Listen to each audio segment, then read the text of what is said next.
In this week's episode of Working with Productivity, I do my first interview.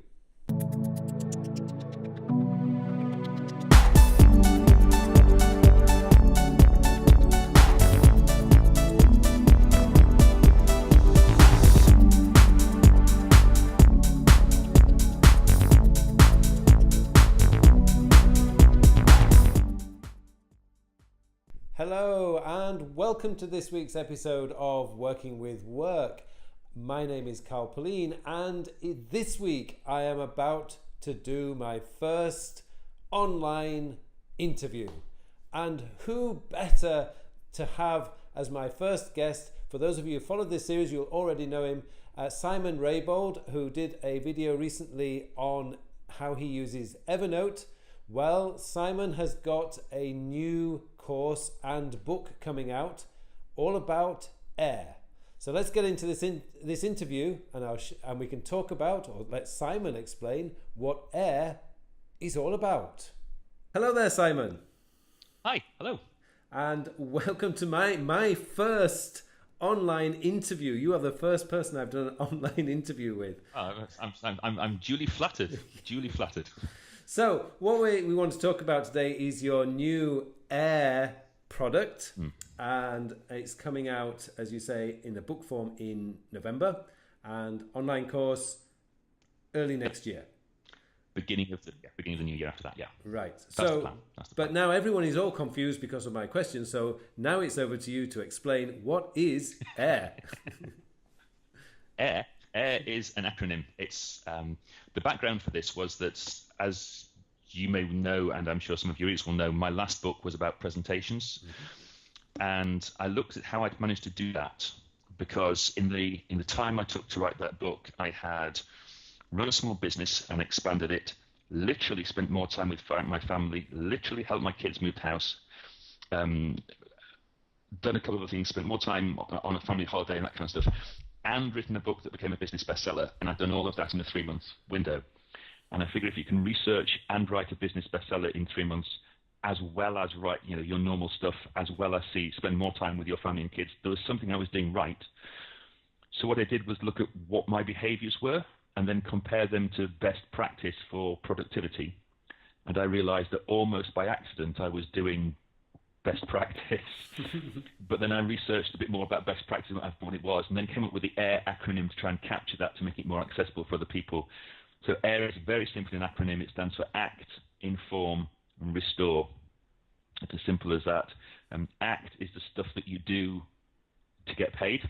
It's your job. It's what you do. So in your case, in my case, it's training people and that kind of stuff. Inform is when you spend time learning how to better do the act, so that you're more efficient and faster at it. And restore is when you get your head back in the game so that you can do the other two. Right. It's as simple as that. The concept is very, very simple. The problem is that most of us spend far too much time in the act. We're like gerbils on a treadmill going, do stuff, do stuff, do stuff, do stuff, do stuff, do stuff, do stuff, without ever taking time out to do the other two things.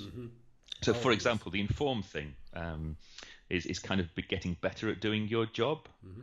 And the example I came across very, very recently, would you believe, was a bunch of secretaries I was training. And they said that they'd just taken on board an upgrade of Windows, particularly Word.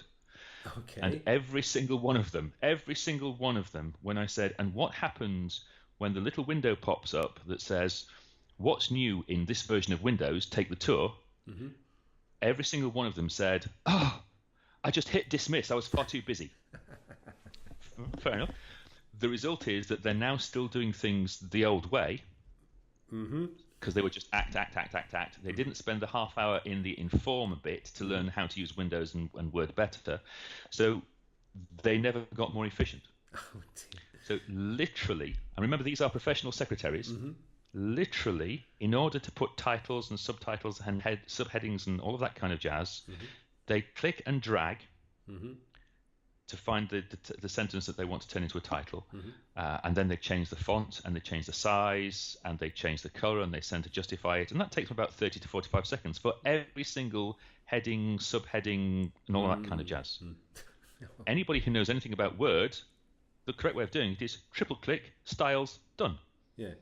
which takes about 5 seconds. Right. But the reason they didn't know about that was because they were too busy doing act. Yeah. And they'd never spent any time in the kind of the word I use is frame. They were in the act frame rather than the inform frame. And then they said, and we go home at 5:30 and we're absolutely exhausted, and we feel we've not done anything in the afternoon. Yeah, the reason you haven't achieved anything in the afternoon is because, fairly obviously, you started at 8 o'clock in the morning, worked all the way through to lunchtime. You were so busy and so desperate, you worked all the way through lunch, and that meant that from 2 o'clock in the afternoon, your brains had gone. So it's kind of common sense. It is. So all act, inform, restore does is kind of actually. Do you know what? It is so simple. You can literally explain it on a 3-way graph.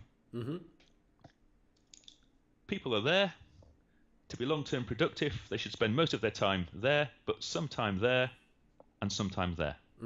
That's it. You don't need to buy the book. That's the that's it. Now, how long you should spend doing the inform and how long you should spend doing the restore, that obviously depends upon you and what it is that you're doing. Everybody is that little bit different. Yeah.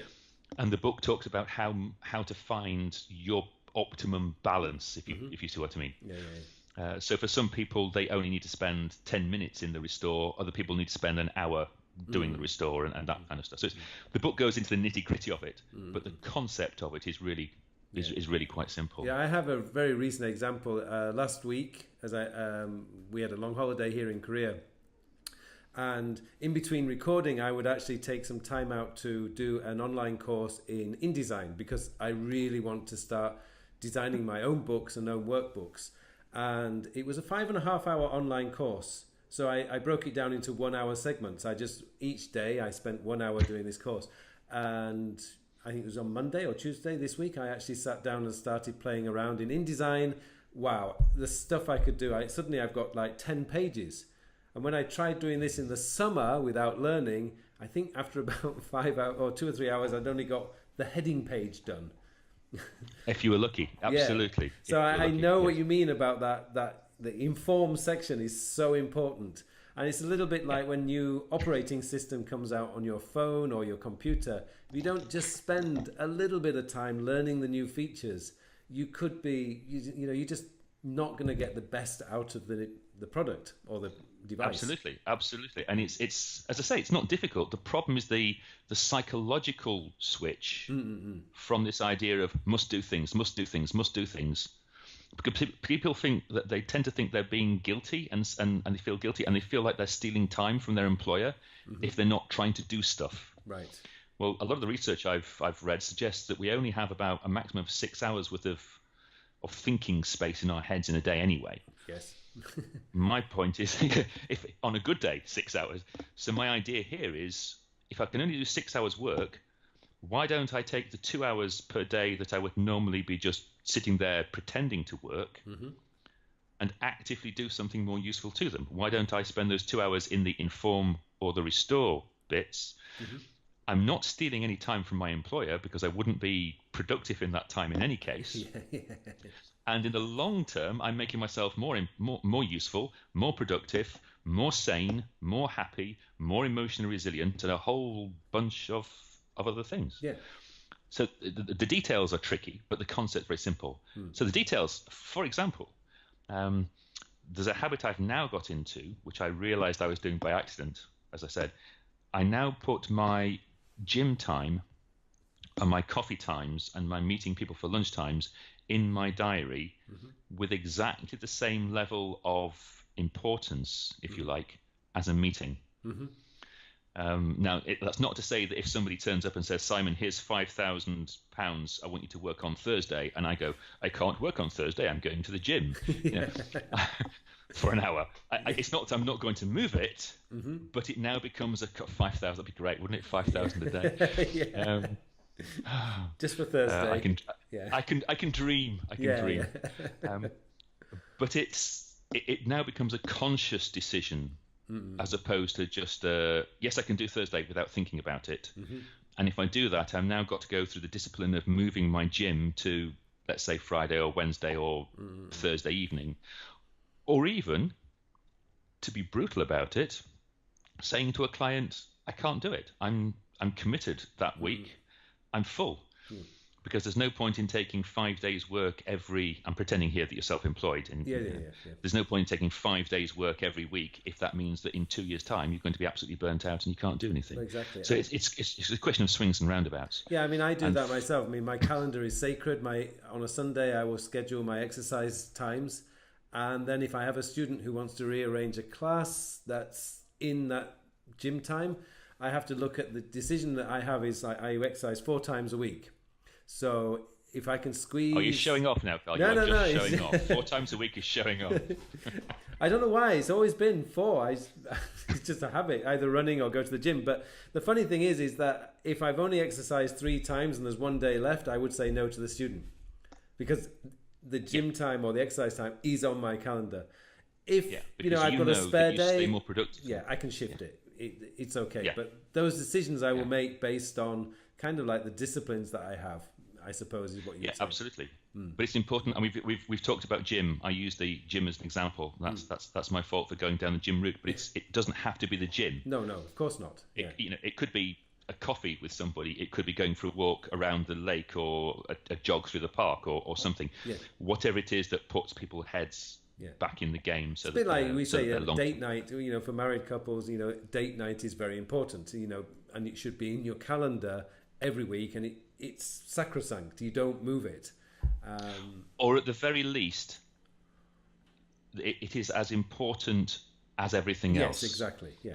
Yeah. It's not that you can't move it if you have to. It's just that it becomes a conscious, right, we can't do it this Tuesday. What are we going to do instead? Yes. Yeah. And is it worth sacrificing our date night on Tuesday? So it's not that it necessarily is sacrosanct, because that level of rigidity it can cause problems, of course. Yeah, I mean, normally I think my wife and I generally try and go out Saturday, but this week we're on a Sunday, so it's that kind of thing, I mean, we just rearranged it. That's all. So rearranging stuff is absolutely fine. So within reason, absolutely, yeah. And then of course there's the question of how long do you need to spend on any given task in the A.I.R thing and the inform thing and the restore thing, and that's really fascinating, because it turns out there's an enormous subconscious bias when you're putting things in your diary to chunk things by hours. Yes. Just because that's what your diary shows. Yeah. Well, as soon as I say that, it's blindingly obvious that the common sense thing you should do is chunk things in your diary for the length of time that it is optimal for you to work on it. Right, yes. Yeah. So as soon as I say that, blindingly obvious. So for example, when I come to writing my presentations and working with Keynote software, for those of you who are using Windows, that's max version of PowerPoint. I can do that for about 3 hours at a time and still stay really productive. But when it comes to proofreading, I not my strength. Yes. Not my strength. After about half an hour of proofreading, my brain is dribbling out of my ears, and I'm doing it badly. Yeah. So when I put proofreading in my diary, it goes in 20-minute chunks. Right. When I put keynote design in my it goes in big chunks. Yeah. Now that's different for different people. So I have a team member called Claire, for example, who actively, genuinely enjoys proofreading. Okay. Yep. There's a reason I keep her around. Yep. Now, I'm caring the community, but I honestly, I swear Claire can smell a misplaced comma in the dark from 200 yards away with the computer turned off. She's genius at this kind of thing. That's very absolutely. good. And now for her, it's the other way around, of course. For her, she can proofread for an hour, for 90 minutes or so. But if she has to work with PowerPoint, she gets cross and frustrated with it and becomes unproductive after about 30 minutes maximum. Right, yeah. So it's all a question of if I said to you, do you know what a sigmoid curve looks like? Would that make... Doesn't make sense to me. Hang on. Right, hang on then. Let me show you a sigmoid curve.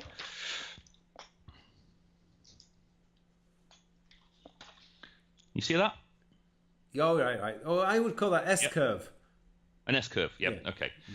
So the ideal length of time that you should work on something, minimum amount of time is that.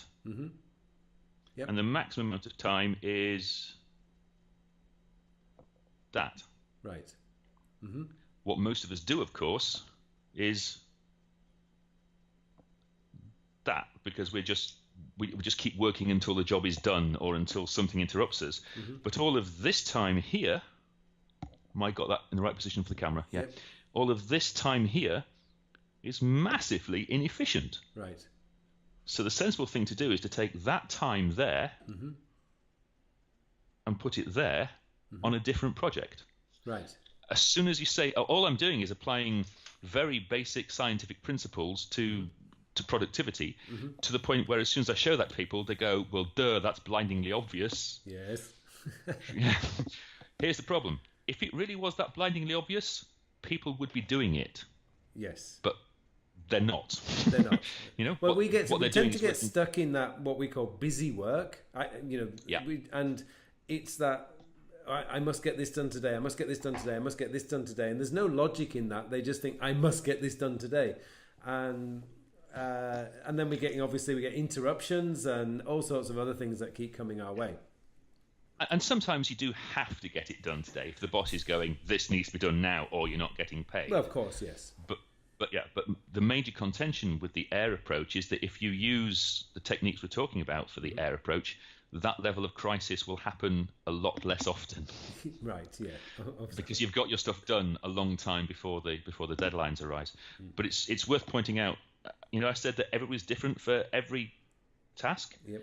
The shape of that curve will be different for different people, and the shape of that curve will be different for different tasks.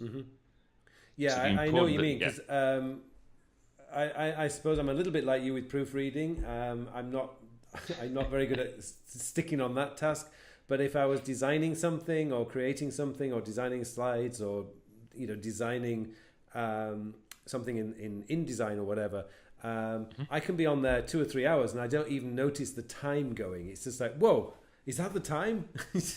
But I know what's happened there. I've been in the zone and I've got so much done, and it's only when you stop that you suddenly feel exhausted. Yes. I would argue, though, that if you feel exhausted when you've stopped, it probably wasn't necessarily a good idea. You probably should have taken a break so that you're at the end of that zone, you're still fresh enough to do something else. Usually I find it's because the cup of tea at the side has gone cold. I think that's what's causing the exhaustion. we use tea as a unit of time around here. Ah, right, that's a good idea. Yeah. How long is that going to take? About 2 mugs of tea. That's a good way of doing it, yes. That's a better time frame than 1 hour, actually. Absolutely, because it's an indication of it's a flexible indication of how. It's also an indication of how significant the problem is. Yes. The question: how badly have we screwed up, Simon? It's a double mugger. It'll take us 2 mugs of tea to sort this out. So it's a very, very good way of doing that. So there's another question that I just wanted to ask, which really, looking at the time, maybe should be the last question. But there's a lot of advice and books out there on productivity and time management. In fact, obviously, I've done it, and many, many people out there doing. Absolutely. Yeah, so, what is actually different with your system? What is different with A.I.R? All of those systems, all the other systems in the world work for a while until you get tired of using them, and that happens without you noticing. Right. Okay. What A.I.R does is give you a framework within which you can use those other systems. I'm not saying that the other techniques are not a good idea. So, for example, I use text expanders all the time. I'm not saying that you shouldn't be using text expanders. So all those techniques that we talk about with Evernote and all that kind of stuff, they all work. They're great. But what they do is make you faster at not necessarily achieving more. Right, what A.I.R does is provide you the big concept framework within which you know how to use all those little tools and techniques and tactics and things. So A.I.R is not about the tools. A.I.R is about the character or the personality or the person. Yeah, I mean, the book contains lots of tools as well, but the tools don't work no tools work unless and until you've got the conceptual framework and structure to put them in. And A.I.R, to be honest, is just an idea. It's a brilliant idea, but it's an idea. And I have to confess, it took me as long to come up with the acronym as it did to do the research, because I was desperately trying to. Yes. Okay, Achieve, I understand that. import, rest. No, I just wanted something that was going to give you this kind of sense of coming up for air and breathing, resetting yourself. So the acronym was as important to me as the actual content, to give people the feel that they should be using it. So briefly, to answer your question, there's nothing special about A.I.R. It is just a conceptual framework within which the other tools and tactics that everybody teaches actually sit. Okay. So, really the final question. How can people find more details about A.I.R? There is a very lightweight website coming out at the moment. It's at airbook.life. Airbook.life. Well, I'll put a note in the comments section below anyway, so people can click on that and go and visit it. And when's the book coming out? End of November, so people can sign up now for notifications and all of that kind of stuff. And there's an autoresponder which gives them some tools and tips and things and keeps them in the loop. And as we get through to the end of November, there'll be some discount offers and that kind of stuff. Okay. And you mentioned earlier there was a course coming out as well. So when will people be able to get into that? That will come out early in the new year, and the plan is for anybody who's bought the book. Because the book is going to be bought online, which means I will have your email address. So anybody who has bought the book before the course comes out will automatically be given the course for free when the course is available. Excellent. So if you buy the book, you get the course as an add-on when it comes out. It won't be there straight away, but you'll get an email from me in the new year that says the course is now available. Go here. Excellent. Great. So that's all about A.I.R. So thank you very much, Simon, for joining us on this first interview I've ever done on this channel. I am so honoured and flattered. I might do this again sometime. And good luck with A.I.R. If anyone has any questions at all, please put a link in the comment section below. Please ask your question in the comments below. And I will get back to I'll keep an eye on the stuff and I'll get back if anybody has any questions. Excellent. Okay, well, thank you very much, Simon. And good luck with the book. You're very welcome. Take care now. Thank you. Okay.